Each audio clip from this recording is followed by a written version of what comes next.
Hello, gorgeous beasts. Thank you so much for listening to the podcast and enjoying it and staying with us and doing deep woo-woo stuff while at the same time getting your laugh on with Cassidy and myself.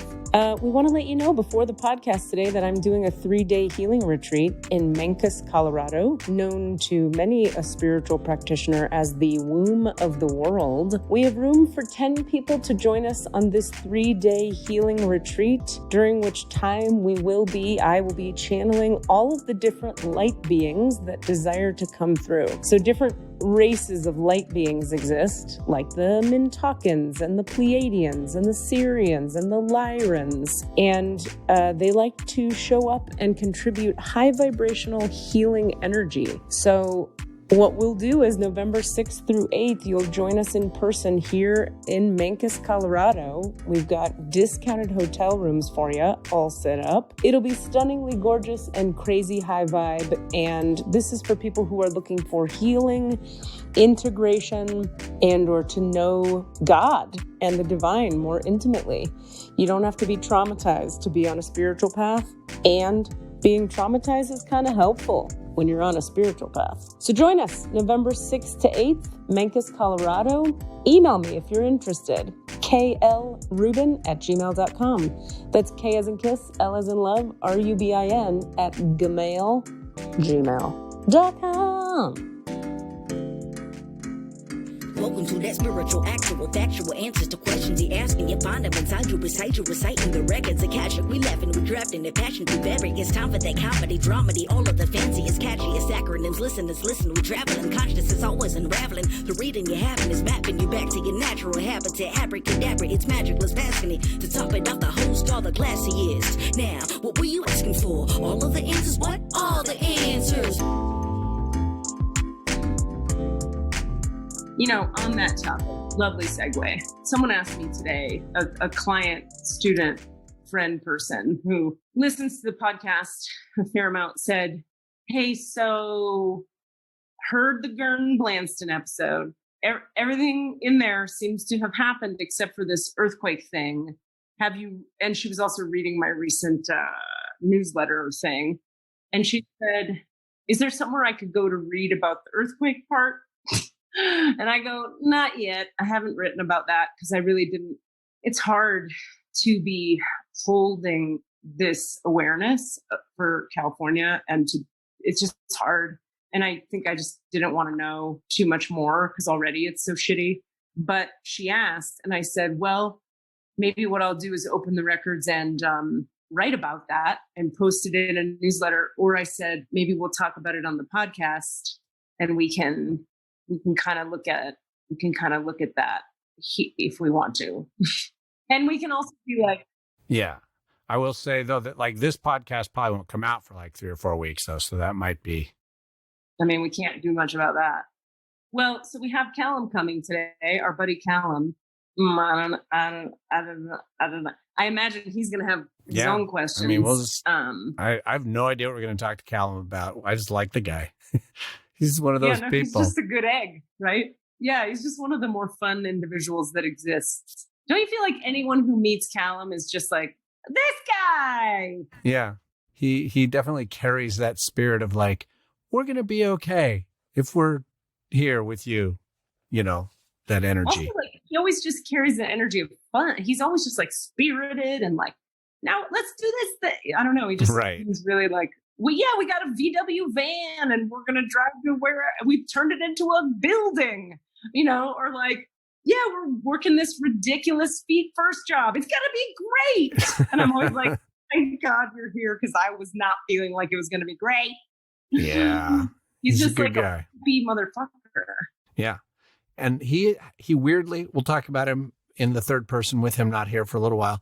He's someone I've actually known a little bit about as long as I've known many people in the Bay Area. Like I've just been knowing him for like 20 years, even though I don't know him, you know, for most of those 20 years, I didn't know him that well. And we got to be better friends more recently, but he's like, oh, it's that guy Calum. I feel like he's been in my sphere for so long. How funny. Was it first through improv or what?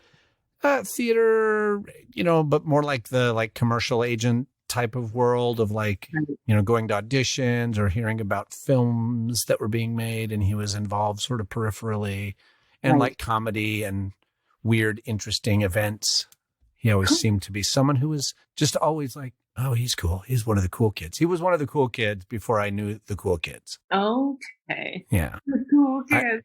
I had a lot of that going on in my early time in the Bay. Those are the cool kids. Yeah. How do I get to be one of the cool kids? That makes sense for sure. Yeah. He just has that, like, I don't know. I think he's kind of I actually don't know how you do that as a person. Like, I have a lot of like initial puppy dog energy with people where I'm like, hey, and then I get really like internal and centered and quiet and not that interesting. Yeah. And so people who kind of like, maybe he's just an extrovert and just like a fun guy. I don't know. Maybe he's got Aries in every planet. So he's just like full of life. I'm trying to think if I've ever heard him talk shit. He's a smack talker in the fun way, like with you personally in the place that you are. But I don't think I've ever heard him be like, fucking Katie Rubin, blah, blah, blah. Like, talk bad about something outside of the situation that you're currently in. Right. Or badmouth an event or something. Yeah, like we 100%. Like we do all the time. All the time. Yeah, I'd be on first gigs with him, be like, this fucking guy, and then now we gotta go to this fucking, and he'd be like, yeah, it's gonna be great. So here, pick it up. And I'd be like, oh, okay. And then he sweeps you into his like positivity land. That's great. He's gonna come on and be a complete asshole and just a grump. Yeah, right. He'll be like in a terrible mood and he'll be like, this is a miserable experience. Both of you are terrible individuals. By the way, how are you? Like, how are you? I have this whole experience of having left California and I feel safe and the sun is shining and what an energy field I'm in. And then I'm like, how the fuck are you? I mean, it's been pretty awful for the last week or so, just the living in, but literally today, like we woke up and all the little, I have like 4 different apps I opened to look at air quality and they were all green. Like, what? Like it dropped to like 6, not just like 22, but to like 6 near my house. It's crazy. And it might be fluctuating, but like it just went away overnight. Weird. Yeah. And great. Weather patterns. Yeah. And then, oh my God, I freaked out a little because I looked at a general map of like air quality all around the West Coast. And like California is like varying degrees of yellow, red with some spots of purple and some yellow and some red and some purple. And most of Oregon, and literally at the time I looked, the entire state of Washington was purple on this map, which is bad. That's like the worst. Wow. So like, I don't know what's going on. And I didn't even know that Washington was that bad, like was in that much. Like, are they getting all of the California and Oregon smoke in addition to some of their own or something? Right. I wonder. And interesting you say that because yesterday, my buddy Yvonne, who we had on the podcast, who had the Min Falcons come through, she just drove. So I drove the 5 from NorCal all the way down to the Grapevine and then went east. Oh, which was interesting. Weird, but I did that. And then the whole way down, it was black sky. I mean, dark gray, ash the whole way. Then that was Saturday. That was Friday. Today's Wednesday, right? She drove down yesterday, which was Tuesday, and she said it was the same. She was like, the whole 5 was shitty. And then she got to LA and she was like, oh, it's way worse in LA. Huh. So that's a switch too from what it was some days ago. Like LA had cleared up a little bit. It was still bad, but like, and we were still the bad spot. And maybe like overnight it all changed. Yeah. I haven't checked other places that much. I mean, I checked Shasta because that's where my folks live. I always keep it just to see. And it's kind of hovering around 140. Which is like, oh, that's bad. But now I like reset the bar. Like it gets down to 70 and you're like, let's go to the beach. Which is terrible because that's still really bad smoky air. I don't know what the scale. It's just like particulates and they go like 0 to 50 is fine, is like healthy. 50 to 100 is like, I think they say possibly unhealthy for sensitive groups. And then 100 to 150 is like definitely unhealthy for sensitives and probably other people. Yeah. 150 to 200, dangerous, like 200 and above, like do not go outside because it's actually like smoking cigarettes. Ugh. And so yesterday it was like somewhere around the 100 somethings, and now it's like 6. Yeah, at least last I checked. I'm just curious now while we're talking. I'm going to pull up my purple air. But otherwise, how am I? I'm doing okay.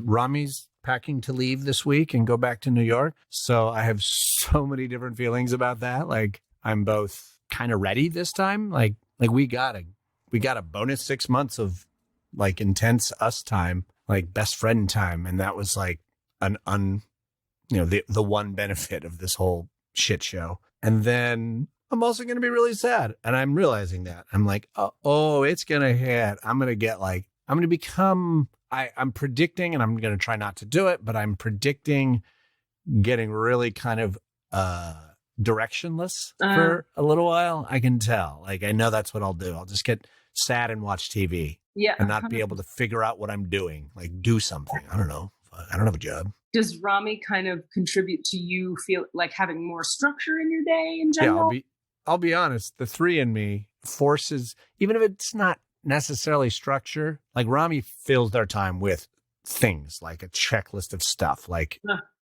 self-improvement stuff, workshop stuff, doing artist ways, like doing shit. And I don't necessarily, but I also, when they're here, I'm more likely to like kind of at least put on the appearance of, which then also becomes doing the thing of like, find a thing to do a thing, get out there. Oh, what are you doing today? Oh, you have that list of things to do. Well, I will be fixing that thing in the backyard and doing this piece of gardening. And like it inspires me. I could use the positive version, which is they inspire me to like stay doing things. Engaged with whatever.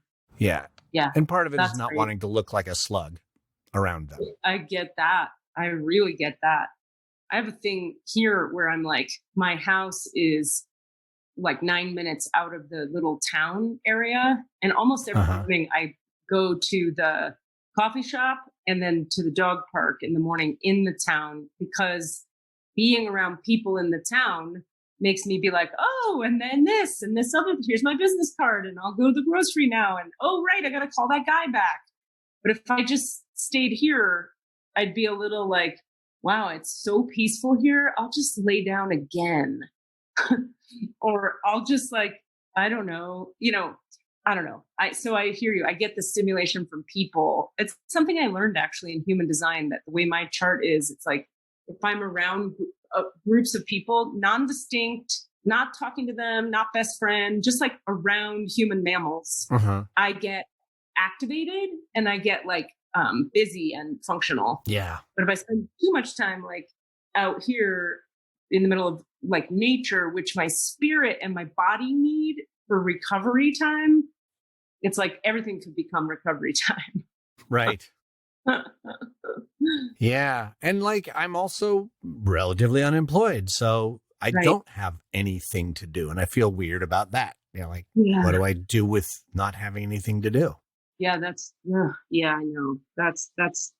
I would have a really hard time with that. I know. I mean, it's tough. It's that thing too. It's like as a self-employed person, I was just talking about this today in therapy about how like, I said to her, like, I'm pretty damn good at this point at managing my anxiety around this month. Will I have clients? Will people come to my class? Will it work out? Like, I've been self-employed so long that I'm like, I'm pretty good at either taking action when I'm feeling anxious to make sure stuff happens, or surrendering it and saying to God or the universe or life, like, hey, bring it. Cause I'm taking myself out of the managing this role. You bring it because I can't manage this. Like, so I either go to spirit or I take action or I just rest. And so I was telling her I'm pretty good at all that. But I said, is there ever a point as a self-employed person where you're just like, good? You're just like, you just trust it's going to come. And I just trust myself to take action when I need to. And I just flow and I have trust, and it's trust. She goes, I mean, you'll have more of that. Yes. And like, there's always a modicum of anxiety with self-employment because there just is. She's a therapist, so she's self-employed. But she said, like, and this made me feel better anyway. She's like, I've been doing this. She's like in her early 70s, but seems like she's 55 to me anyway. She's like, I've been doing this for 30 years or something. And she's like, I now know and trust that it's all good and people come back and it's fine. She said, but every now and again, I'll have a weird month and be like, oh, are we going to be okay? Is this all right? So that was something we were talking about today. Yeah. And like, that was all to lead up to what you're saying. I go, like, kind of one of the things I was venting about in therapy was like, I wish I just didn't have to navigate that anxiety. I wish I could just get to a place where it's like, I'm always set because I always have at least X amount of money and I always, so I just don't have to have any of that anxiety. And then I think about if I had nothing to do, like the anxiety is challenging sometimes, but it's like, then I get busy and then I have clients and then I have things to do.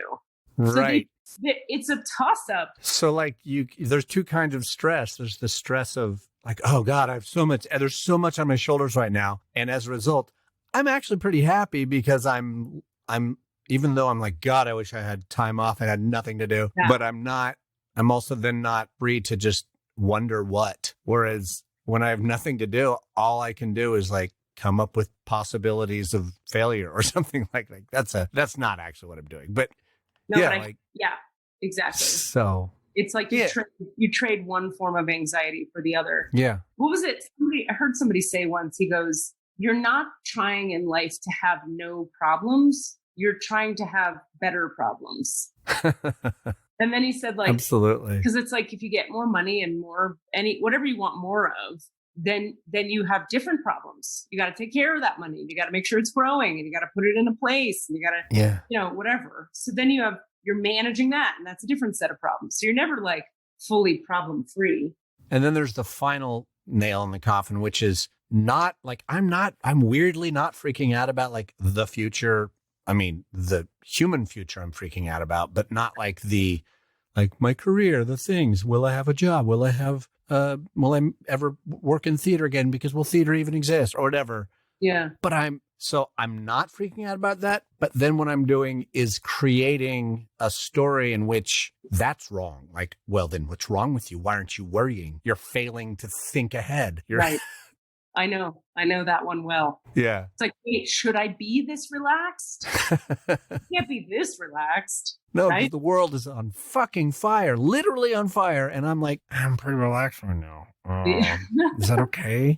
I mean, I'm doing the work, like did the Abolition Action Zap Hour this Wednesday through Surge, showing up for racial justice. They do all these different noontime things where you just get online and make calls and send emails and it's cool. So I feel like, okay, I'm doing some work there. I'm showing up there, doing that, using my spare time for good, but well, not much else I can do. That's the thing. I always come back to that. It's the serenity prayer, as goofy as it is, like, grant me the serenity to accept the things I cannot change, courage to change the things I can, and wisdom to know the difference. Because it's like, we can only control what we can control. And that's another thing about being self-employed that I'm always like, there's a lot you can actually control as a self-employed person. I could constantly be putting my postcards places. I could shake hands all day with people. I could go to every healing event in the world. I'm not gonna, but that's what the mind will do. It's like, I could do any number of things today for my business, but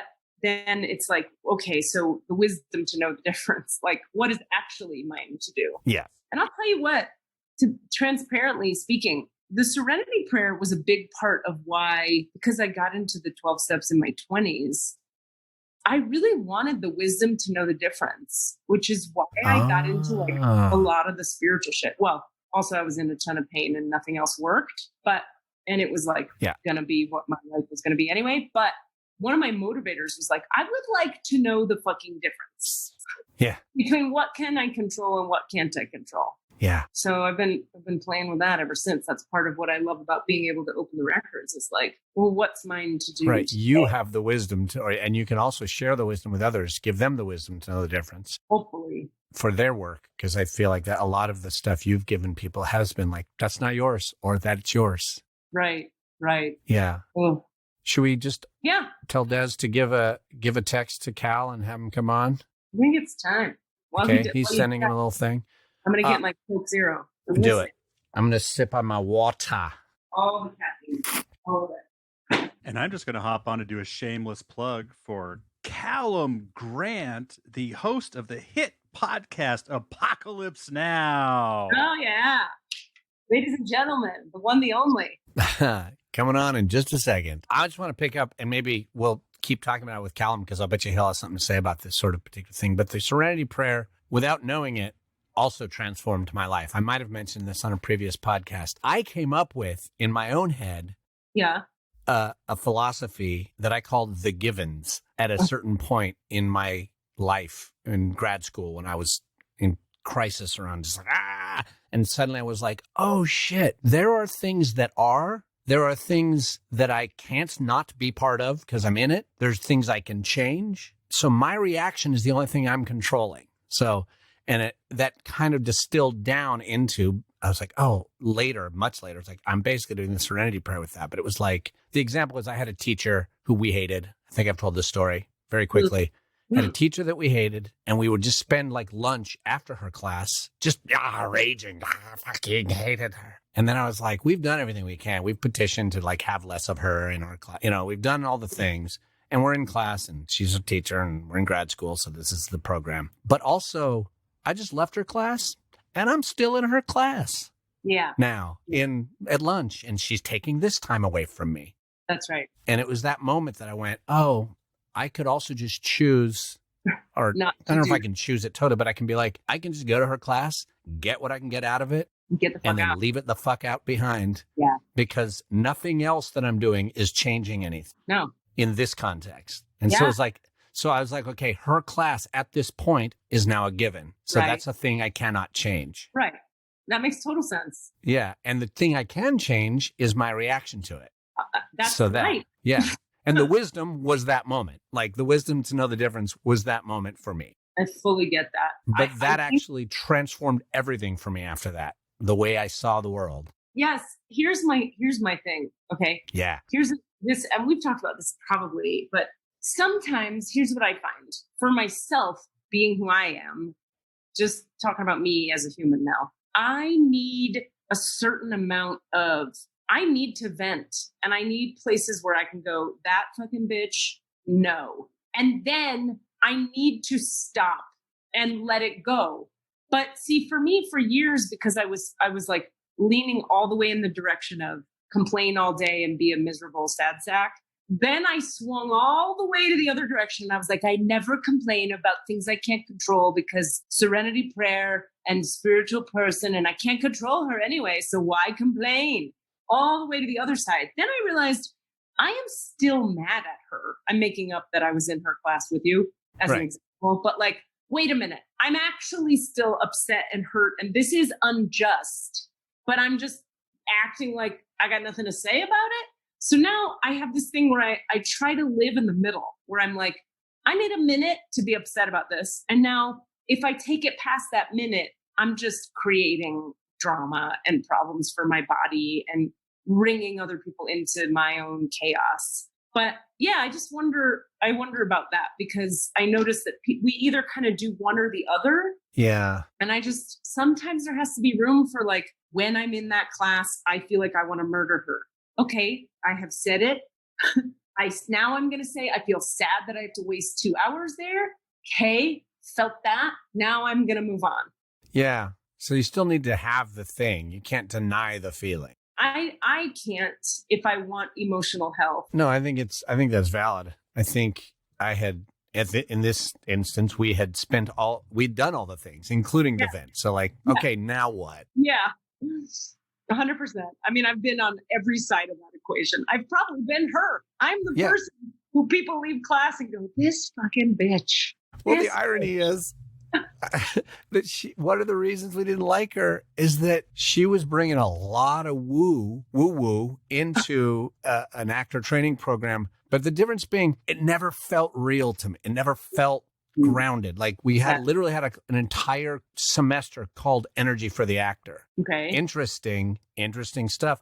But I felt like she was just kind of casting about for like a menu of woo. Like, we're going to do color work today. And then tomorrow we're going to do this syntactics thing where you press on your palm for different feelings. And like, there was all these things, but it all felt very kind of like, I'm being, I don't know, airy-fairy. Now, as a healer, she actually did some body work. And one time I was in a lot of pain and it was not totally appropriate for me to go to my movement teacher for body work. But we set up a thing. And yeah, she was the real deal when it came to the actual doing of the things. See, that sounds to me like a healer who's still trying to be an acting teacher. Exactly. Oh, and when she would do like acting things, we'd oh no. Because she was our movement teacher is what she really was, ultimately. Right. Calum Grant, ladies and gentlemen. Hi, guys. Calum Grant. Calum. Hey. Hi. What's up? Great to see your faces. So nice to see you. Oh, my God. You look great. You guys look great. Man, we're like the freaking Hollywood squares. Look at you in your little baseball hat. You're so cute. Oh, it's got a bison? Oh, buffalo, bison, yeah. Is bison the plural of buffalo? No. No, they're different beasts. Okay. Oh, Calum Grant, we were talking about you before you came on. All kinds of negative gossip, shit talk, shaming you. Yeah. We told the listening audience about your most private secrets. Oh, God. Thank God that's out of the way. Yeah. You know the one, right? The one involving The horse. Oh, yeah. And the runaway tractor. And yeah, I know what you did last summer scenario. Yeah. Did you get the surgery finally to repair the damage? I do. Can you guys see the scars? Yeah, look at that. Well, the upper body ones. Yeah, well, I don't want to show. Is this going to be on video? I don't know if I want to show you guys. No. Don't take your penis out. Don't take it out. Fool me once, shame on you, right? Well, we were talking about you and really just being like, this motherfucker and all the positivity, and every time we're around you, we're all uplifted by your wonderfulness. And that's actually what we were saying. And I was remarking about, like, anytime I've ever been on any kind of gig with you or in any context, really, I'll be like, wah, wah, Eeyoring all over it. You'll be like, but also this, here, let's play sock puppets. And I'm like, I feel better now that you're here. It's kind of like the role you've played in certain scenarios I've been in with you. Oh, that's great to hear too. And I love, but believe me, I love the salty and the sour and the tang. That's like a big part of my humor as well. I love the dark, and I think that's really essential as well. But but the other thing is, I don't like to see my friends feel down. You know what I mean? Yeah. Genuinely down. So I guess I'm always looking for a little pressure release valve just in case they're serious or a little too serious about it. Yeah. Because, man, sometimes, especially the times we're living in now, you got to throw your hands up and go like, if I don't laugh, I'm going to cry or throw myself off of something high. Yeah, for sure. Where are you? Are you in the city, San Francisco? Oakland, California. Yeah. Which part? Where are you? Over by the lake or? Near Mills College, actually, right where 13 and 580 meet. Millsmont, it's called, because it's kind of between Mills College and Montclair. Yeah. Oh, great. Laurel District, Diamond District. Yeah. How's the air quality there today? Way better. I've got a little air quality monitor. We were just talking about Cassidy's air quality monitor. Oh, I don't have an indoor actual monitor. It's green? Yeah. The air quality monitor is green. It was red yesterday, and it was red this morning when I was making breakfast. Yeah, and then just suddenly, at one point this morning, I rechecked purple air, and suddenly everything was green. Everything was great. Yeah. I was like, it was really, really, really, really, really bad. Cassidy, I'm sure you remember when it was like Mordor outside. Well, what's weird about Mordor Day is that when we were living on Mars, the air wasn't as bad. That was a weird day. The air was only like 60 or 70, but it was red outside. Oh, yeah. It was the weirdest. it was like all the dust was, and boy, talk about a metaphor. All of the pollution it wasn't in our immediate vicinity, It but was just it was over. all It was held a aloft. dome. We were under the dome. I mean, we were literally under the dome. I mean, that was the day I was packing my apartment. That was the first day I started. I came back from Colorado, arrived on Mordor Day, and went, "What the fuck happened while I was gone? This is fucked. I'm gonna hustle now because I need to get the fuck out of here." Yeah, I think I was going to say, I think you know what happened or what's happening. I listened to your, by the way, fantastic podcast. I'm thrilled to be on it. And yeah, really great. And the one I started with was the episode where you talked about Rocktober and what's going to happen next month. Was it the episode entitled Gern Blanston, the now infamously titled episode? Gern Blanston, I love Comedy Is Not Pretty. I got that reference right away. He I was knew super psyched. Again? Comedy Is Not Pretty, Steve Martin. He said, that's my real name. I'm comfortable enough to say my real name is not Steve Martin. It's a stage name. My actual name is Gern Blanston. I remember that was the first comedy album I ever bought when I was like 12. That's funny. So my first album, I bought Casey and the Sunshine Band. It was warped. So I took it back and got Wild and Crazy Guy instead. Oh, that's awesome. First record album I ever owned. Wow. I was going to say, have you ever seen that double album of his where it's one side is him playing banjo and the other side is him doing stand-up? And he looks like Bob Seger, and Chris Christopherson had a baby. He's got this full beard and a banjo and like full denim jacket. He looks incredibly hot. And then the other one is him in his pink shirt with the arrow through his head on the other side of the album. But it's pretty great. I recently heard, I've read a bunch of his books and heard a lot of interviews with him. And I think I rewatched the Comedians in Cars Getting Coffee episode with him. And he was talking about how, I love this idea.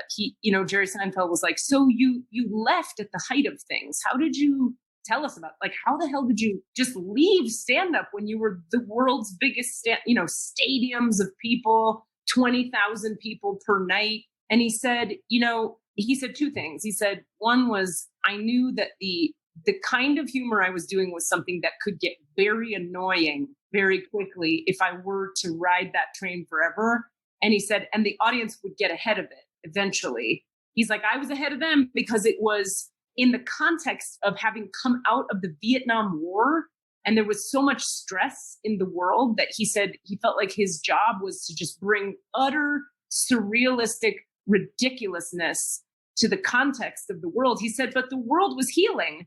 And he was like, eventually it was going to be a really annoying. Yeah, and he said, he also said, I knew it took me 10 years to get that much material, and it would take me another 10, and I didn't have it in me. And I just love his transparency and his vulnerability to say, like, yeah, sorry, did that, can't do more. I'm doing other stuff now. Yeah, and what a brilliant transition. I mean, I still remember his TV special. Oh my God. He did this big TV special near the end of his stand-up. It was after The Jerk came out, and I watched it every time it came on. Of course, there's no VHS or anything back then. Back in my day, he did this big Steve Martin comedy extravaganza. They did that song, that song El Paso? Out in the old western town of El Paso. He did an entire music video where he acted out the entire song, but everyone else in the play was chimpanzees.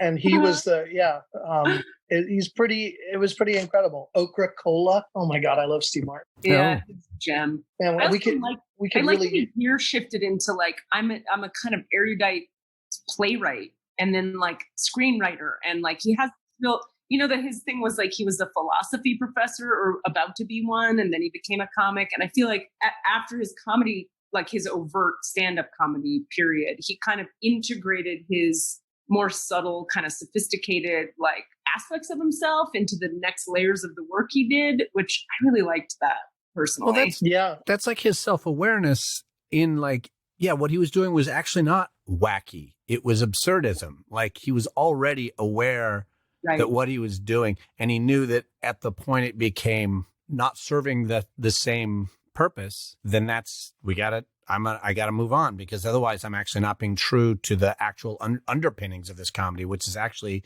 very deep and very transformative and very important.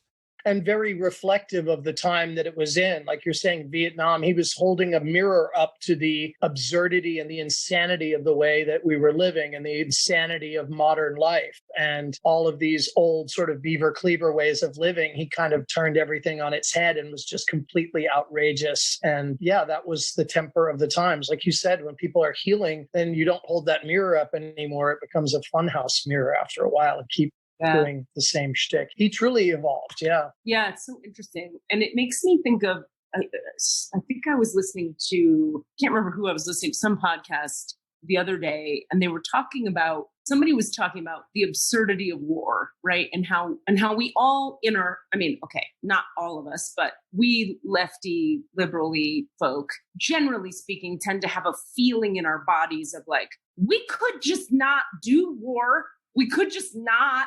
How about we just don't? Because it's so fucked up to just murder each other in an overt way with big, loud guns that really do the job well. We could just not. We could have a chit chat.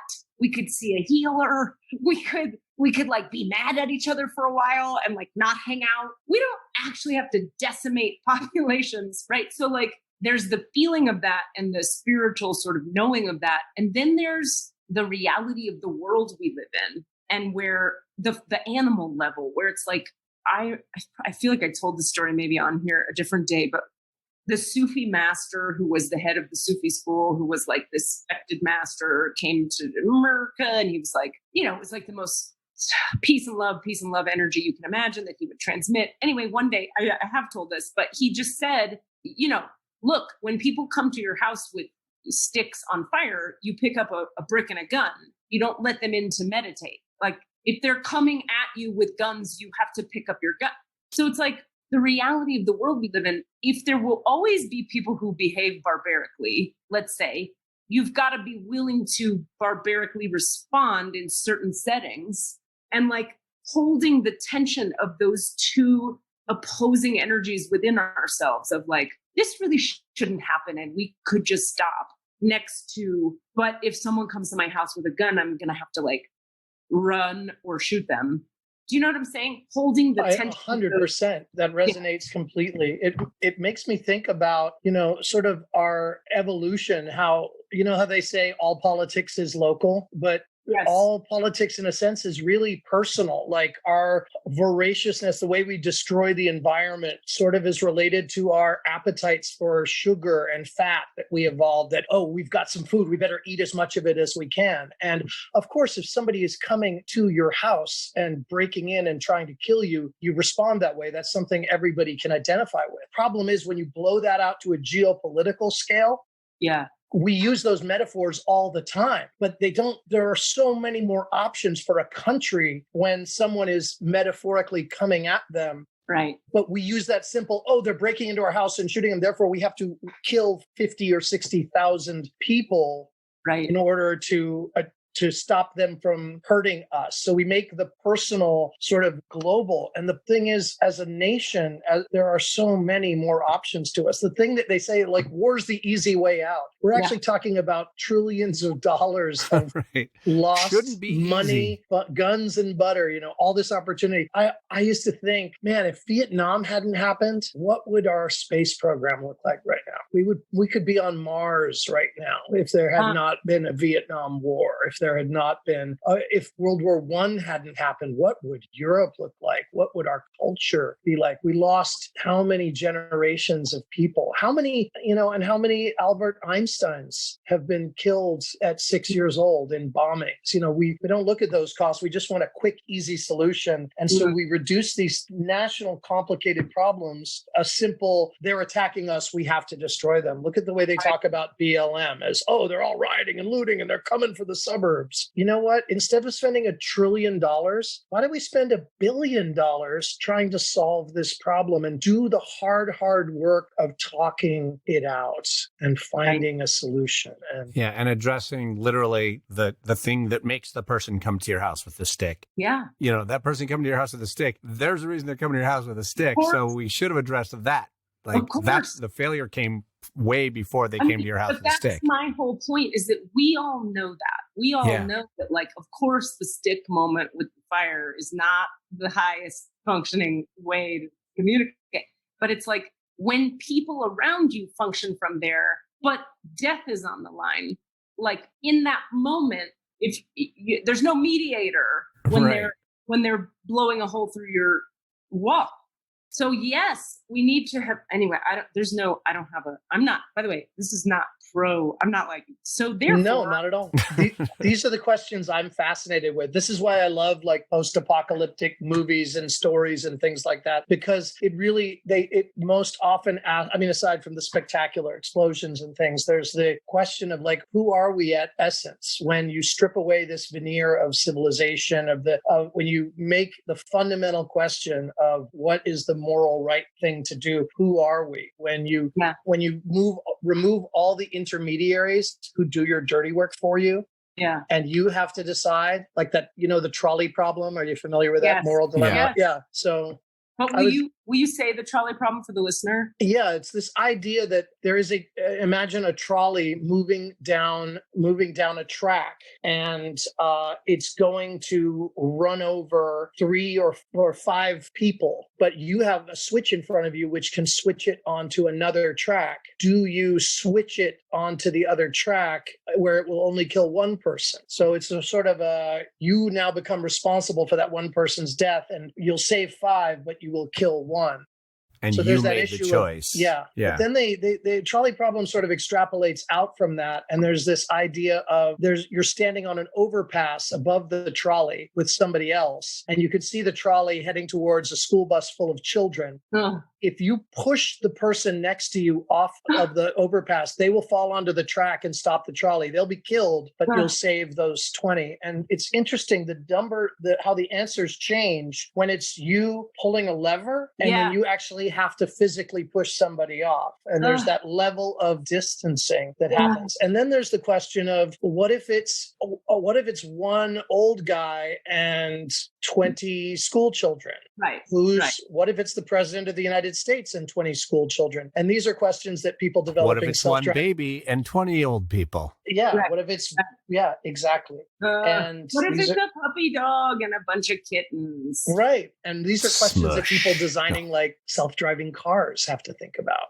Yeah. Do I save the driver or do I save the pedestrians? Yeah. I've asked some people who design, who work in self-driving cars and AI. Interesting. They get really squirrely when I ask them about the trolley problem, and they dismiss it and go, well, the way we're going to design it, that won't ever become an issue. I find amazing to me. It's just, we're going to design that problem out of the universe. Yeah, exactly. Hey, more power to them. Yeah. They can. I'm skeptical. God, the trolley problem was introduced to me in Ruben Grijalva's play Anna Considers Mars, where I got to be a comedic foil against somebody explaining the trolley problem. And I got to have like a Minnesota accent and make a lot of jokes about it, and it was fantastic. I had never heard it until like 2 years ago when we were doing that play. How did I do explaining it? Did I leave anything important out? No, you did it. You nailed it. That's the whole deal. I find those moral questions really interesting and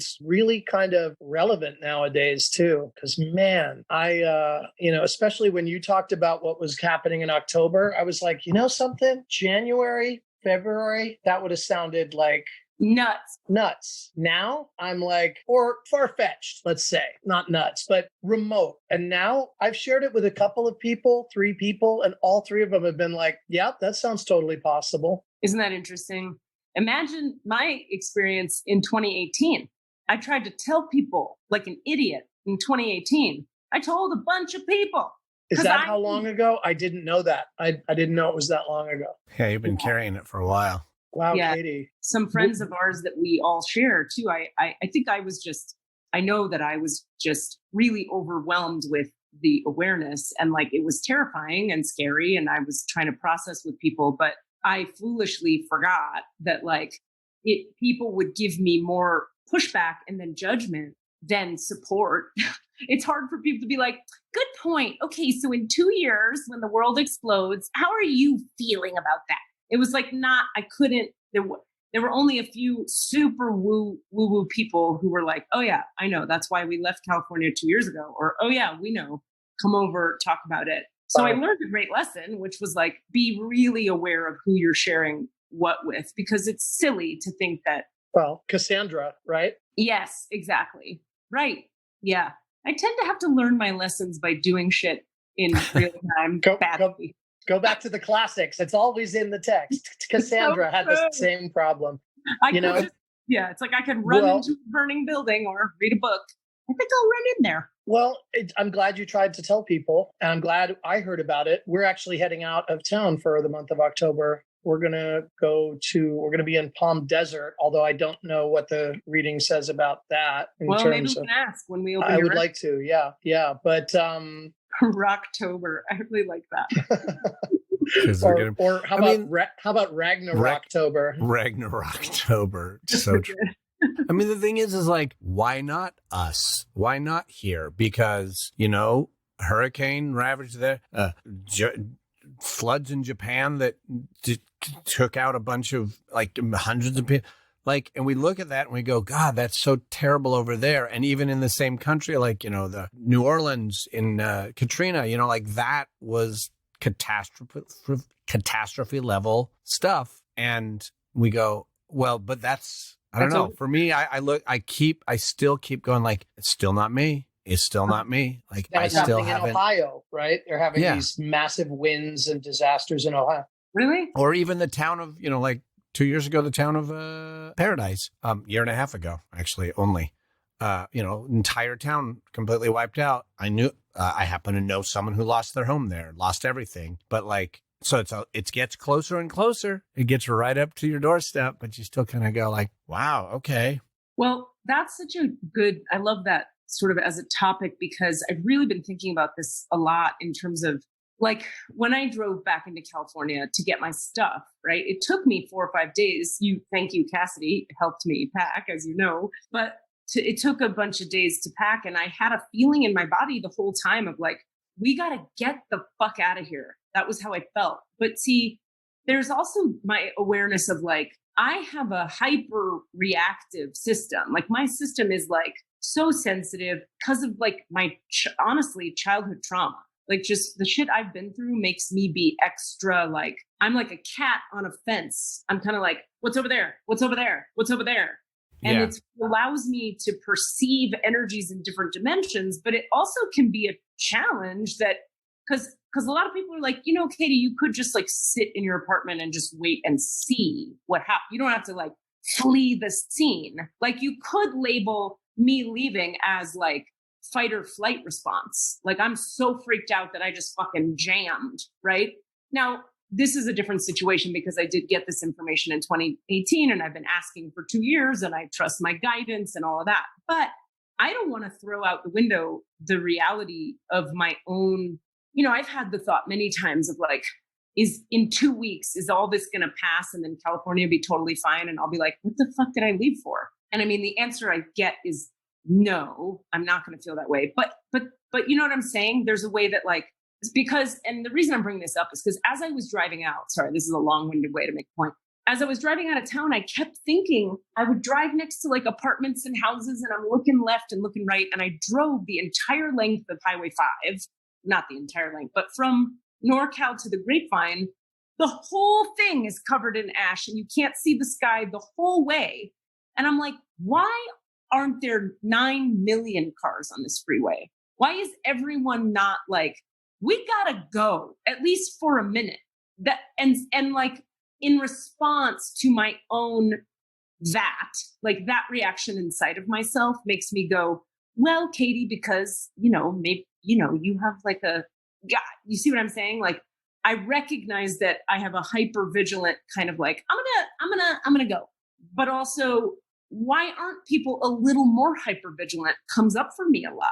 Like couldn't we all like shouldn't maybe everybody in California kind of fucking go? Like, why would you see smoke in the sky like that and just hang out? I have a hard time with that. No choice, no options. You feel like you can't leave. You have, there's confirmation bias in everybody around you. And you're also like conditioned by the fact, like Cassidy was talking about, oh, it's kind of local. Oh, this horrible tsunami in Japan. If there was smoke like this over Washington, D.C. for half the year, can you believe that there wouldn't be like climate legislation and people Maybe don't? not. I Maybe feel like not. Maybe not. we're the, it's a myth I hear, but the frog in the boiling water, Right. Yeah. Which I also hear is a myth. People as soon also as it don't gets want too it to hot, be they jump. true. They just want to believe it's going to pass. This is the thing. We pulled into a gas station. Yeah, me too. We pulled into a gas station because we were getting home and I had about a quarter tank. And I was like, you know what? I just want to have a full tank in the car in case we have to run because it was really smoky. And you could kind of see the sun a little bit, but it was super smoky. And we pulled up to the gas station and Carrie and I both have our masks on and, we're getting out. And I heard a guy talking to another guy say, oh yeah, it's almost back to normal. And I was like, he said, yeah, I've seen people driving around and stuff. And wow, it's almost like things are getting back to normal. And I was like, the air is full of smoke. We're all wearing masks because of a plague. And we're just sort of like, oh yeah, this is fine. We're okay. No one's dead. Nothing's on fire that I can see. Right. That's what I'm talking about. Except that what I'm trying to acknowledge is that something in me says like, hey guys, the world is on fire. You're allowed to run. But another part of me goes, it makes sense that to sit still too. They both have their logic and they both come, you know what I'm saying? Yeah. Absolutely. Yeah. And you're fortunate in having a voice that's clear enough that it was clear what you had to do, even though it was difficult. Some people don't have that voice until the flames are literally like igniting their neighbor's shingles. Katie. Yeah. Something about your move though, and maybe I'm being Pollyanna, but I feel like it's not just, your move isn't just the fear reaction. Yeah. Your move is also a positive pull, a magical magnetism that has occurred. Like there's two things, but it's not just get the fuck out. Here's a place for you. Right. For you, your move is also very, like that was the original urge. But then beyond that, every time you checked in with it, it was like, yes, come this way. It's true. Come on. And then it wasn't get the fuck out of there. It was, no, this is where you need to be. Yeah, that's true. I mean, but that's my Pollyanna version. No, I don't know if it's Pollyanna. It's honoring the higher self is what it is. It's like, I think all of it is there. All of it is occurring. The Buddhist saying, they say everything is true and it's opposite. I'm sure I've said that before on here, but like, I had a fear response and I had a higher knowing. They're both existing. It makes me think of another thing. A friend of mine, actually a new friend here who I met like immediately, who's become like a bestie, who sometimes reminds me of you a little bit, Cass. His name is Chad. And he was talking about the concept of, it's true. I know, right? They're both sort of similar names, Chad and Cass, kind of. And we have Cal, Cass, and Chad. We gotta get to know this guy. Say that 5 times fast. But just talking about the thing where I can't remember he had like a pithy way of saying it, but like the gold is also the coal, like the coal and the gold of what you're going through are sort of the same, or like the way I might frame it is like two sides of the same challenge. Like any, like for example, me having like a ton of addiction stuff in my 20s and trauma, that's the shit of it. But then the gift of it, trauma is a doorway to having access to other dimensions and the divine and all that. So it's like, it's the gold, but it's also the coal. Yeah. And so, I don't know, it makes me think of that idea of like, it could be just a fear response. And from it is coming this great thing in my reality. Yeah. Just that idea that like, well, that's us humans. We can hold more than one thing at once. Multiple things can be true for us at the same time. Discerning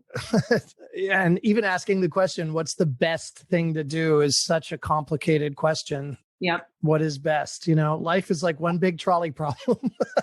That's right. Sometimes, right? And it's funny because that's exactly what we were talking about before you came on today, which was the idea of the serenity prayer. God grant me the serenity to accept the things I cannot change, courage to change the things I can, wisdom to know the difference. And like, that wisdom to know the difference piece is a dicey proposition. It is. It is. It's easy to forget that it's hard to know objective reality from our subjective perspective. And our subjective perspective masquerades as objectivity a lot of the time. All day. Like all day. We really need a change of scenery. We've been really feeling Carrie and I live in a studio. So we've been living in one room for the last 7 months under quarantine, and we are still together. It's amazing. I know. How is that happening? It's a lot of talking, and a lot of making space for each other, and a lot of processing and patience, and a lot of like heroin. Yeah, God, I wish. I can't have any contact with my dealer, unfortunately. What about cake? Is it just cake for dinner? Oh my God. She started baking right in the middle of the heat wave. So it was like 95 inside the apartment. She started making bread and carrot cake and banana bread and pies. And that's actually what almost broke you guys up, that action. Weirdly. I got a freaking kidney stone because I was sweating so much over the 3 days. Like at night, I'd be sweating. I'd wake up sweaty. I'd shower, and I got so dehydrated. I got a freaking kidney stone 2 weeks ago. Oh my God. That's how hot it was. Heat and dehydration led to kidney stones. Oh yeah. I get them though. I'm prone to them. If I get dehydrated, I can start to feel that. Oh yeah. God. And then I just start chugging water and doing jumping jacks. And on that note, talking about your pain, let's open the records. Okay. Nice transition. Nobody was talking about my pain, Katie, but okay. I was. What's your full legal name that's on your driver's license? Calum Mackenzie Grant, all lowercase. I just want to jump in real quick. We got a little bit of a late start, so don't worry about going over. I do have to go pick up Cormac, so I'll disappear close to 5, finish up if you must, or I'll come back and rejoin you. All right. So here we go. Let's do this now. Okay. All right, let's just close our eyes for a moment. Yeah, and we'll just center ourselves, taking a couple deep breaths into the low belly. Let's become aware of the bottoms of our feet. I always start most of the episodes with my own records open, so I'm just asking if is it in our highest good to, we don't have to do that? Do we have to do that? No. So they're like, okay, we can just start with the prayer. Yeah, so just breathing into the body, becoming aware of your heart center, the low belly, bringing your mental attention to the center of your head, not the forehead, but the center of the head. And then just feeling the full surface area of the bottoms of each foot, connecting ourselves consciously to the ground and to the midline of the body. Okay. And so we do acknowledge the forces of light, asking for guidance, direction, and courage to know the truth as it is revealed for our highest good and the highest good of everyone connected to us. Holy Spirit of God, protect me, please, from all forms of self-centeredness. Direct my attention now to the work at hand. I already forgot. There we go. Help me to know Calum Mackenzie Grant in the light of the Akashic Records, to see Calum Mackenzie Grant through the eyes of the Lords of the Record, and enable me to share the wisdom and compassion that the masters, teachers, and loved ones of Calum Mackenzie Grant have for Calum Mackenzie Grant. I'll go quiet for just a moment. Okay. All right. So the records are open for you, Cal. I'm just going to say out loud and ask just the Lords, Masters, and Teachers of the Akashic Records and all the beings of light and the angels. You've got like a team, like an army of angels with you, Cal, that you all open his records as wide and big and deep as possible, that I can be as accurate for him, bring through any healing that's required from him, see, hear, know, perceive any guidance you'd like to give for him with total ease and no interruption of my own influences or filters, to the best of my ability. I mean, yeah. So just to share one piece, oftentimes there's an experience in the body for me of an initial impression of a person's spiritual nature and their energetic inclinations.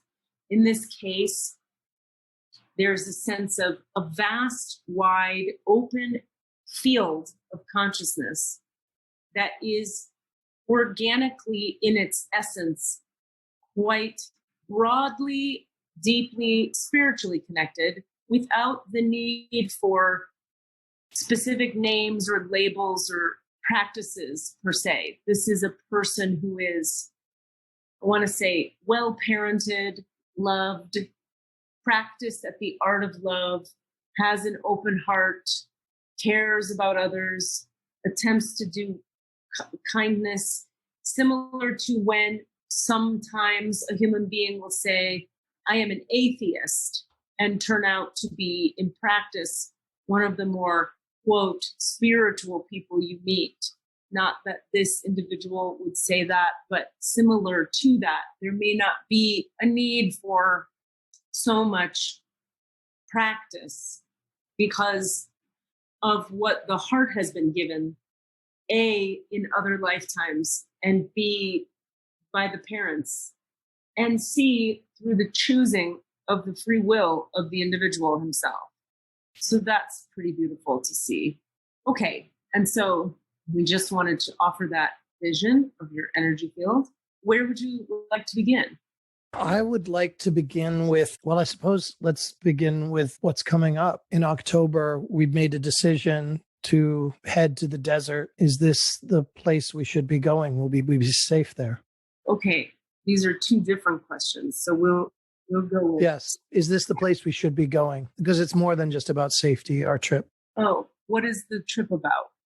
I said earlier about a change of scenery, but there's my partner and I feel like we feel like we're on the cusp of transition into a new way of being. And this trip feels like a spin of the wheel, a shifting, a rotation. And all right, number one is which desert?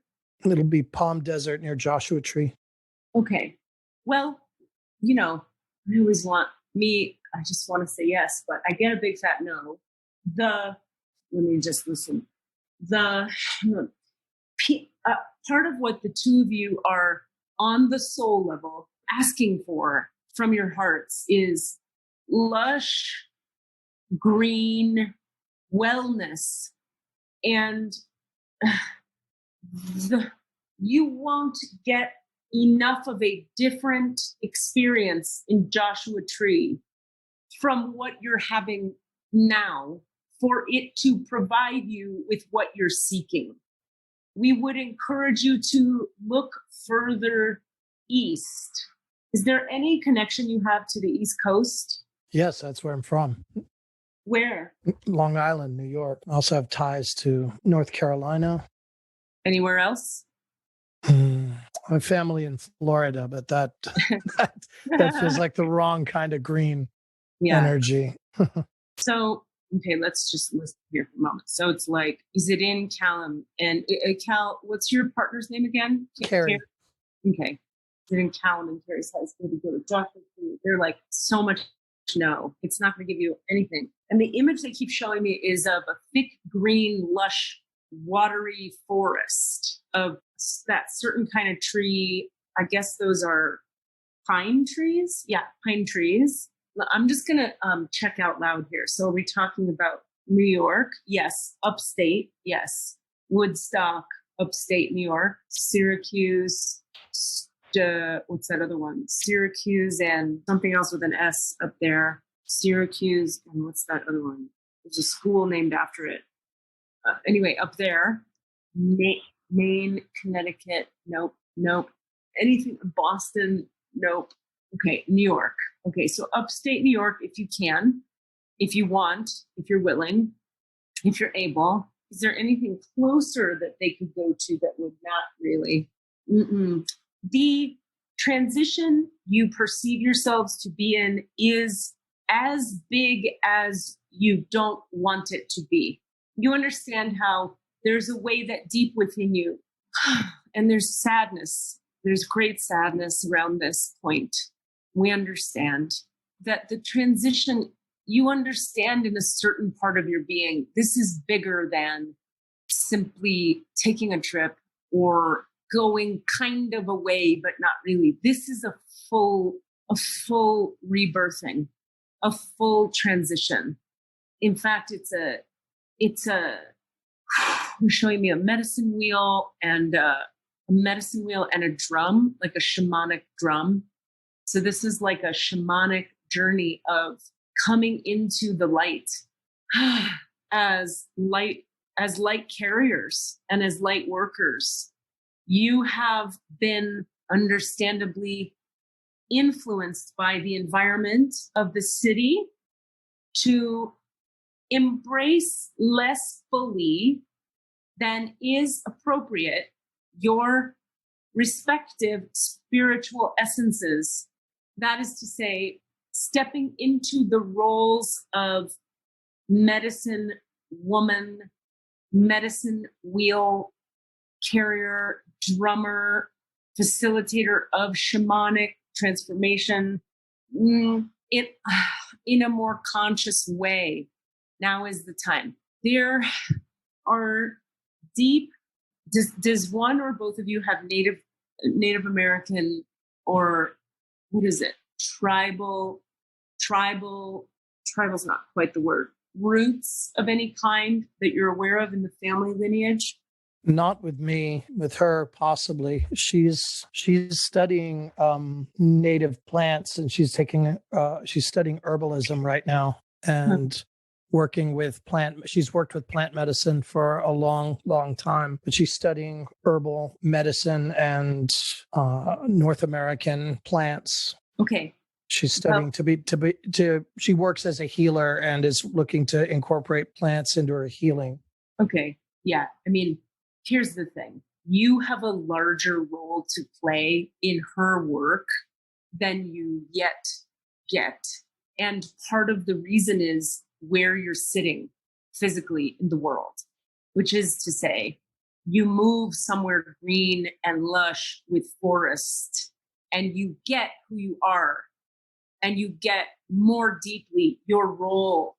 You are almost like homesteader, homemaker, builder of wood, building the house, wood, trees, building, holding space. And then you're sitting inside the ceremonies, she's running, and the people are there, and you are a part of it, and it is important. But you can't receive certain specific light code transmission, not the language, no. Certain spiritual, energetic awarenesses, no, not awarenesses, certain spiritual, energetic transmissions, yes. Where you are, you can't. You can't. That's not a failing of yours. That's literally how your being is made up. Your being is made to be, every individual person functions best. Well, there are several power spots on the earth where people can function well for themselves, but it's different for the individual. So, Katie here, I'm just asking, is there anywhere other than upstate New York that they could go for this trip that would contribute in the ways they're looking, and they say yes? Okay, and so where would that be? Michigan? And then they're pointing to, what is the spot directly in the center of the North America? The belly like, is button. that Kentucky? Is that, what is that? Right in the middle, Minnesota? No, that would be. Does anyone have a map? I'm looking right now. North America's geographical center, maybe in a North Dakota town called Center. North Dakota? Yeah. Really? Mm-hmm. Center. Well, when you take in Canada, yeah. Oh, I see. Okay, do you want us to take in Canada? And they say yes. Okay. Do you want us to consider Canada in where we're looking at the center? You say the center. Oh, no. So what if you were to look at the center of just America? United States of America. The geographic center of the United States is right here. It is in Lebanon. It is near, let's see, it is in Kansas. Okay. Right between Kansas and Nebraska. Okay. Now you're talking. Oh, God, that lights up the boards, man. So random. Nebraska for them, Kansas for them, right between Kansas and Nebraska. Nebraska. It's in Kansas, just south of the border with Nebraska. Yeah, that reads really strong. Huh. So, okay. So now they're like, okay, let him ask questions. So what? Okay, we've said a lot of things, and Katie's asking questions. How would you like to hone in here now, Cal? What would you say next? I would say, does anything in because I have always felt drawn to the mountains. Does anything in the Sierras or the Stanislaus, anything in California, or is California to be left behind? Okay. Is it in Calum and Kelly's high school? Did it in California at all? No. California is to be left behind. Yes, that reads very strongly. Mountains, yes. California mountains, no. Wyoming, no. Montana, no. Kansas, yes. Northern New York. I'm just going to sit with this for a minute. Okay, so they're like, it would be refreshing and renewing for you to visit upstate New York on this trip you want to make. This is like a trip. You could make a trip to there, and on the way, make some stops at some other places and vibe it out, feel it out, see what's what. But it would be wise, maybe Kelly is the one to do this, but it would be wise to ask for higher guidance as you check the individual spots. We don't wish to control you or make your choices for you. And we wish for you to be free and happy and whole and to have the abundant life you desire, integrated with the earth in a really organic way. That's a big part of it for you too, is that it's time to get out of the grid and into the land and become more one with it. They keep showing a log cabin and the trees that are, like we said, and growing food, farming. Food, farming, absolutely. Homesteading. She's doing this shamanic wheel somethinging, healing work. People come, smoke fire, like in a healthy way. So that would be what is recommended. And as you make stops along the way, looking at, well, what does it feel like here? Do we like it here? For whatever reason, I'm sorry for it to be so random, but that center point of the country, they keep coming back to it. Okay. Go check it out if you're willing and able. Yes. Should we take our bus? Should we drive our bus across the country? Can you? Is it ready? We are taking it to be repaired this week to have the fixes. Yeah. I mean, that's a yes, as long as it's healthy. They're like, absolutely do that. Now make sure, like, look at all the things, like, don't half-ass the preparations. There's something with like, it's dry somewhere and then there's some rust somewhere and then like carburetor. You got to like look at a bunch of stuff and handle it. But if it's in really good working condition, then absolutely. There's no reason not to. You can sleep in it, right? Oh, yeah. Yeah. Yeah. 10 people could sleep in it. And would you be warm? Yes. Is it like insulated or? It's warm. Yes, it's somewhat insulated and we have ways of heating it and lots of blankets. Yeah. Great. Then you absolutely. We sleep over the engine, so it would definitely be warm. Oh, cool. Okay. Yeah. Then yeah. Okay. What else? I want to talk about my creativity. This is I've felt to be my calling for a long time, but what is standing in the way of these stories I'm trying to tell? Why am I not? Why is it so hard for me to organize my life in a way to get this done? Yeah. Have I missed my chance? Am I not called on to be a writer? What's my story? Okay. So tell us about what when you say stories, do you mean like storytelling event, book, screenplay? What do you mean? Screenplays, yes. Screenplays right now, but stories, tales, yeah. Writing, getting them out to the world. Tales. Are there specific tales already that exist that you want to tell? Yes. Incredible stories, incredible tales. And yet I keep finding a way for life to get in the way. And I'm, yeah. A couple things here. Number one, this is so interesting. Okay. Part of the problem here is, again, where you are physically.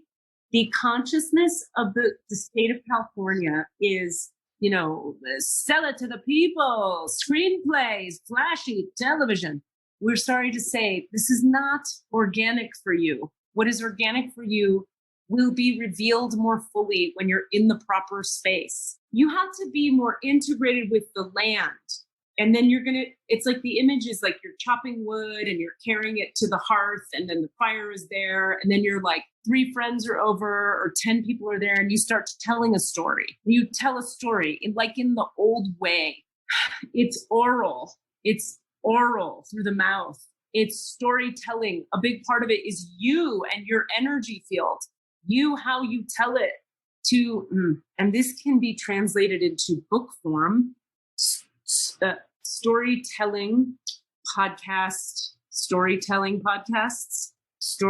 events, stories for people you invite over, record audio tracks of all of it, have them transcribed into the written form by someone else, so you don't have to bother with that technicality. And then you'll have a book or many books, many books, in fact, if you show up for it. Part of why it is you think you have to do it a certain way. We encourage you to be embodied with it and to do it orally and record the sound, and someone else writes it down. Your job, you don't have to write it down. That's part of the sticking point for you. It's like you're too visceral for that. So, and the energy, the consciousness of the people around you in California have you confused. You're hearing them talk, so you can't organically birth the stories the way they want to be birthed, because you can't hear how they want to come out of you, because there's not enough space around your body and there's not enough nature. Does this make sense? Utterly, yes. Oh, okay, beautiful. Okay, great. Resonates very deeply. Okay, this is what we mean when we say that this change, Calum, is so much bigger than what you're wanting it to be. It's like you're trying to mitigate it a little bit. Like, we could just kind of go to Joshua Tree. We'll still be near LA. It's like, nah. Bye. Set it on fire with the whole fucking fires. Like, throw it in the pile and get out and go and be in the land with the trees and the house and the building it. And then the stories around the thing, and then you have it. And it all flows nice and easy. Now, you will have to, temper your ADD a bit, or not temper it, manage it, work with it. Okay. There's a misconception that like the ADD-ness of people is a problem. No, you just need to move around when you're telling your stories. Just walk around with a recorder or with people watching, and boom, the stories come out. It's that you think, I have to sit down and write like a writer. You're not that guy. And that's not a problem. That's your gift.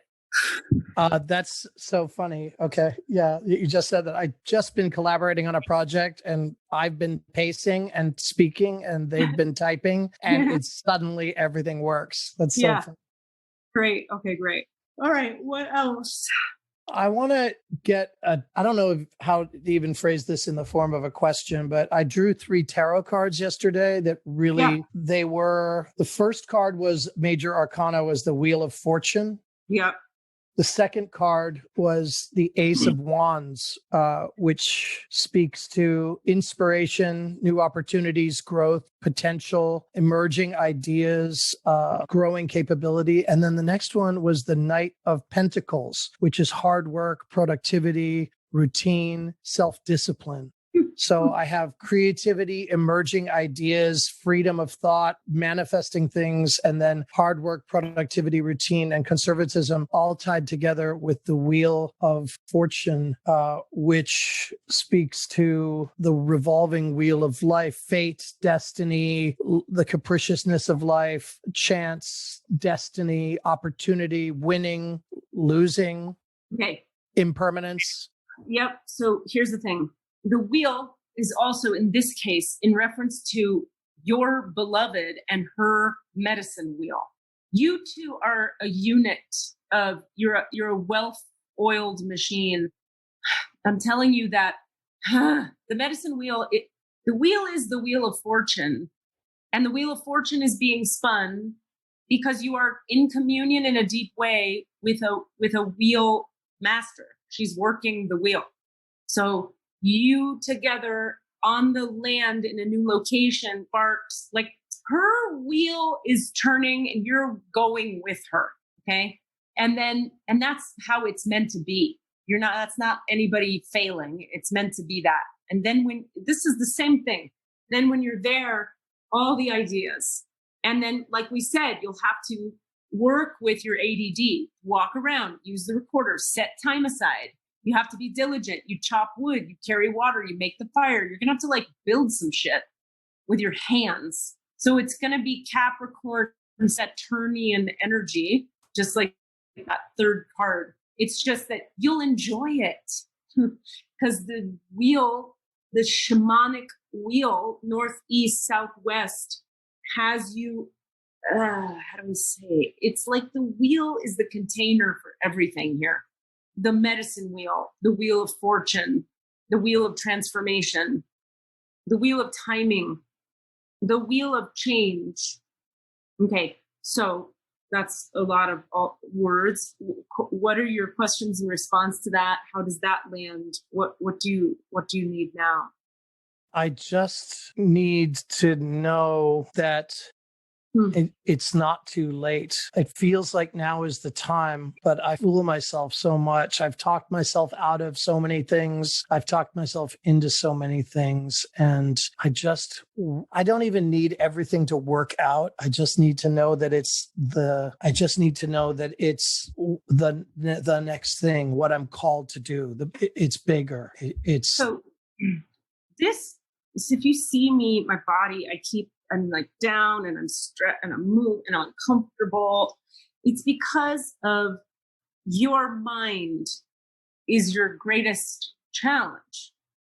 Part of why you need to be a little bit isolated and on the land and in more communion with nature is because out there, your mind will be picking up on less of other people's minds. A lot of what happens for you is your mind, it talks you into so many, there's all this rational reason thinking, and half of it, if not 60% of it, is what you're hearing in your psyche from the people around you. You are a live wire antenna, Calum. You are sensitive. You are tapped in. Remember, we began this session by talking about you're like this broad open field of light. So someone like that is going to be overly, deeply affected by the environment. And the environment is poisoned by the negative thoughts of other people and by the fear-based thoughts of other people. Okay. So when you're in nature, you're just like, oh, I'm chopping wood and I'm carrying it back to the house. And oh, remember that time that I blah, blah, blah, or oh, in this other dimension, there was a spaceman and you're just telling a story as you walk. And then you're just turning on the recorder and then it exists. It is far from too late. In fact, what I'm looking at here is that third quadrant, the third of your life will be the most productive third. You're stepping into it now. And some people hit their stride in their late 50s, 60s, man. Oh, good. So, I got some time yet. Yeah, don't worry. Wow.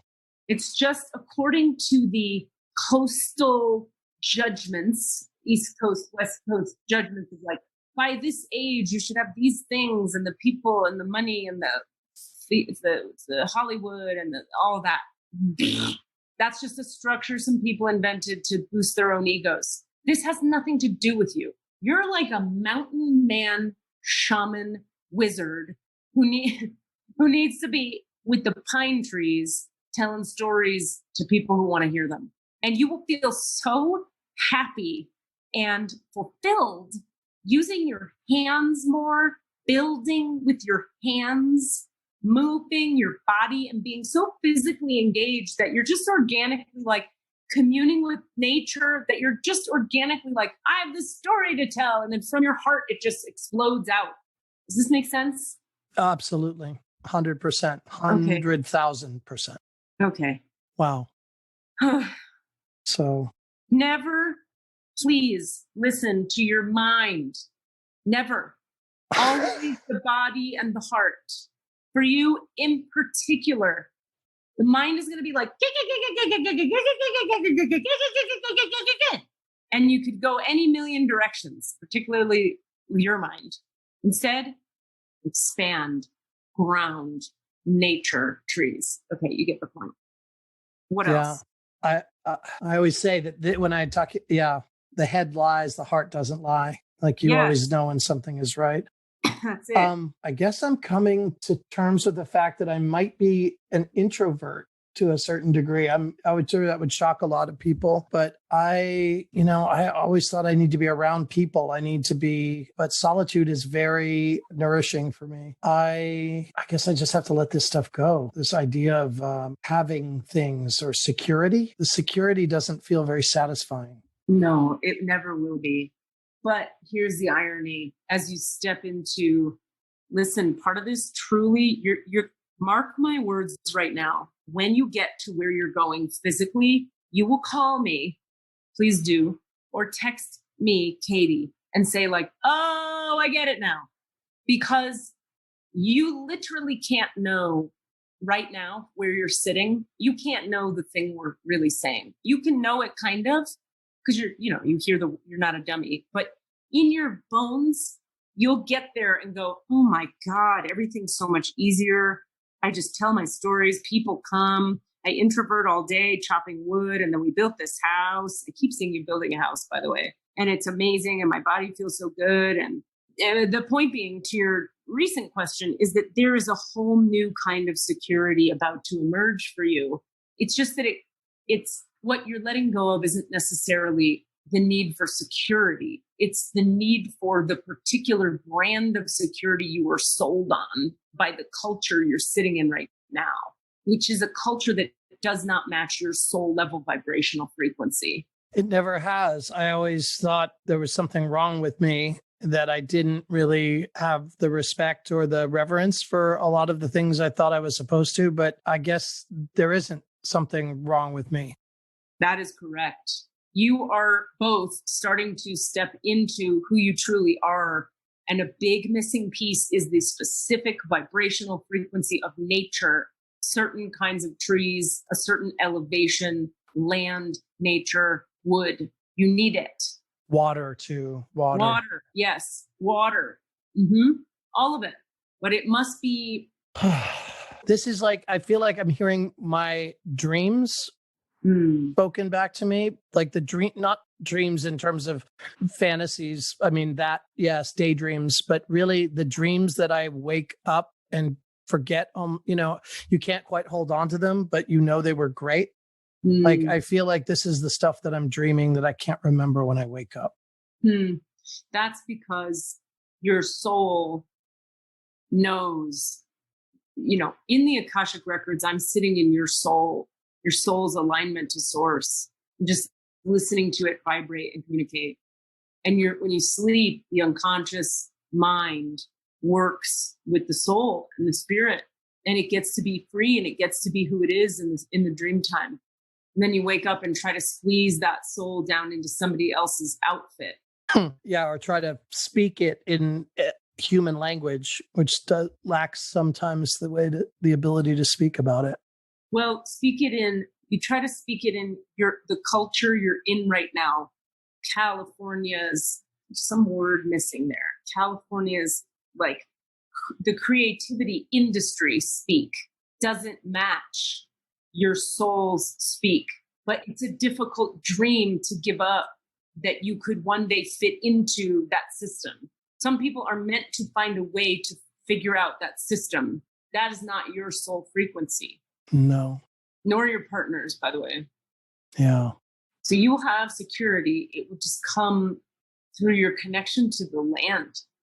I just feel like I've felt like I've wasted so much time. I felt for so long so bad and ashamed and upset and angry at myself and forlorn. And then I've spent more time being sad. I've wasted more time feeling sad about having wasted so much time. Well, we offer this interpretation, beloved.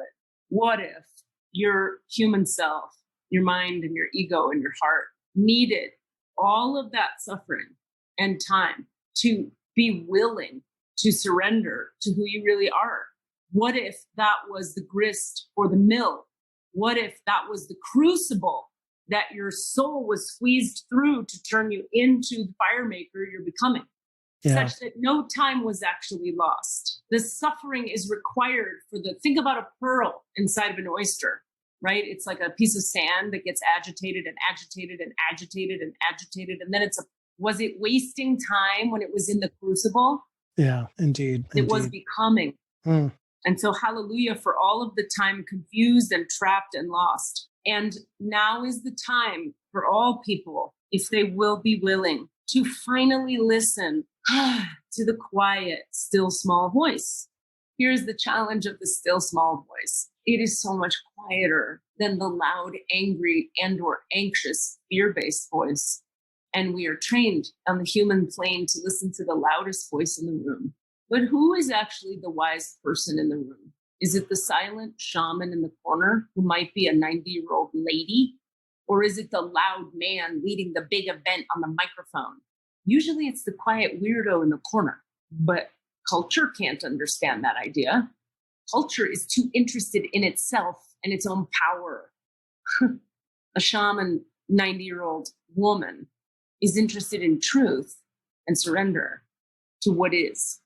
And so now is the time, with all of the death on your planet and with all of the burning and with all of the rebirth, there has been no ability to move around. And in the inability to move around, you begin to hear the still small voice more clearly. This is the point of your stillness right now, is to hear the truth. Remember, as you travel forward, the truth will always be quiet. It will always feel like an inkling, whereas the lie will always yell at you. The heart whispers, the mind yells. Wow. Aho, as they say. And so it is. I think we might be at time. Did you have any? Is that correct, Cassidy? Are we somewhere? Yeah, we should probably start wrapping up. Okay. Any other last inquiries? I had a question in the back of my mind, but it's kind of a big one. But Let's try. Are there children in my future? Ooh, that's the biggest yes all day. That was easy. I mean, the heart. Oh my God. The heart energy you have opens so big and so bright when you even just mention it.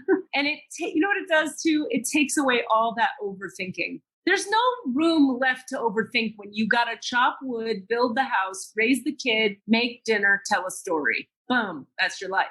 There's no time for the mind. Hallelujah. Hallelujah. Aho. Amen. Amen. Namaste. Wow, God. Oh, God. I want to be invited to whatever party you have with those kids. Sounds good to me. We're coming Guest to of honor. Lebanon, Kansas.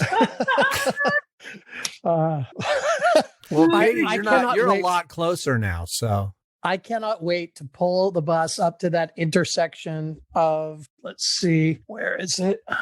What are the names of the streets? Let's see. the actual geographic center. Yeah.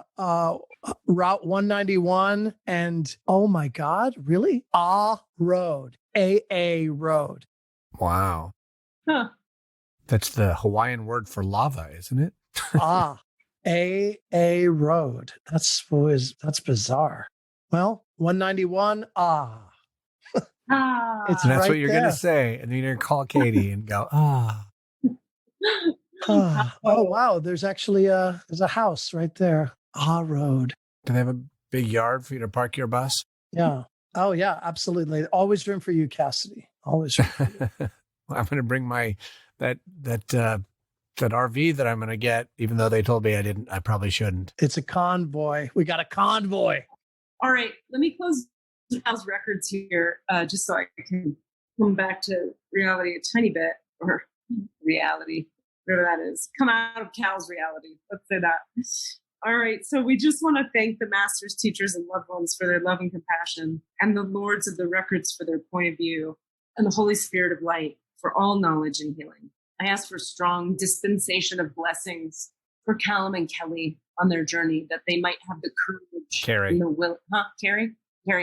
Calum and Carrie on their journey, that they might have the courage and the bravery and the vulnerability that they require in order to follow their own guidance as they see fit. Protect them, send them angels, send them clear guidance and direction. And please, if you could, sign after sign after sign, make it clear as day. And I ask that you return all of Calum's energy to himself, return him to his complete human wholeness. The divine portal and the Akashic records for Calum Mackenzie Grant are now closed. Amen. The divine portal and the Akashic records for Calum Mackenzie Grant are now closed. Amen. The divine portal and the Akashic records for Calum Mackenzie Grant are now closed. Amen. Amen. Amen. So it is. Amen. I'm going to break the silence and jump in because I have a story that's been burning with me about Calum, and it just got turned up. The volume got turned up because of it. Truly one of my absolute favorite, cherished heart moments, not just with Calum, but it now has lodged as just a cherished moment in my life was when Calum and I were traveling to a gig, and on the way back, our plane got delayed, and he has a titanium ukulele. I don't know, it's not titanium, but carbon fiber. Yeah. And he whips out this ukulele, and we just start singing songs in the airport, where everyone's waiting for their fucking, and it could have gone oh, shut the fuck up. And instead it transformed the space, and it became this little bubble of joy. No. For everyone around. Another guy brought out his little mini drum machine and started playing along with us. No. And Calum, we were singing Elvis Costello songs and stuff. And people were stopping and videotaping and just hanging out and breathing. Oh. They're in the fucking airport. And that's it. That's it. That's the thing. That's the thing she's talking about. Thank you for that memory, Cassidy. That was an incredible moment that I can't stop grinning right now. Yeah. You just reminded me of it, and all the noise and all the craziness and all the times that have gone by. And it's just those are the moments that stand out. And those are the things I need to remember and hang on. This Phoenix airport bullshit, Phoenix or Tucson, maybe. I don't know. Tucson airport, just playing a ukulele. Yep. Yeah. And then being thanked by multiple people afterwards, in line coming up to us and just being thank you. And it was so great, Cassidy, that we knew all the same songs.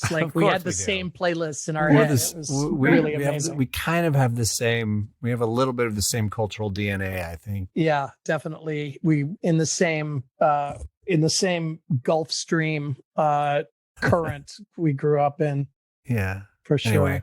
Just wanted to share that because I feel it's a stamp of approval for the message that you were given today. Well, thank you. Then that it's a great reminder too to think about in thinking about the stories and in thinking about what the heart is reminding me is that song and music are a big part of that creative center for me and for my relationship with Carrie. We met because of music and the ukulele. She plays uke as well. And yeah, Katie, I got to say that line, the heart whispers, the mind shouts is going to be something I'm going to carry with me for a long time. I'm navigating in these times can be so confusing, and just remembering that internal lodestone, that thing in there that you just have to stop and listen to. Yeah. Is going to be very, very helpful. So amidst all the storm and drang, amidst all the fire and brimstone, to listen for that little voice inside and quiet the shouting. Yeah. Thank you. And you're all invited. Yay. I'll let you know where it is. Can't wait. Cal, thank you for being with us today. Oh, this was such an amazing experience and a real tangible help, Katie. Thank you. Oh, you can see the light in your face, the radiating out. You are doing exactly what you are supposed to be doing. Oh, thank you. It's really wonderful to be a part of and to share in. So thank you. Namaste. Namaste. Love you guys. Love you too. Love you too, Cal. Miss you. Yeah, I miss you too. I look forward to being able to see your lower halves at some point. That'll be great. We can arrange anything. Let's get offline, Cassidy, and we'll do a little private soon. Okay. All right. Bye, Cassidy. Bye. That's it. There's nothing to say. Do your work. Do your work. Thanks, guys. What are you asking for? All of the answers? Say what? All of the answers? Yeah, all the answers. Hey, guys. Thanks for listening. We'd love to hear from you. Please email us with your questions so that we have questions to answer in the Akashic Records. Our email address is allanswerspod@gmail.com. That's allanswerspod@gmail.com. And if you'd like to find us on Facebook or Twitter, it's @allanswerspod, @allanswerspod. Thank you. How you doing, Des? I'm doing well. Thank you for what I heard. As usual, I can't wait to edit this episode and see what I missed. Like when that happens, I always come back and everyone's like, "Whoa!" That was a Sounds Awesome production.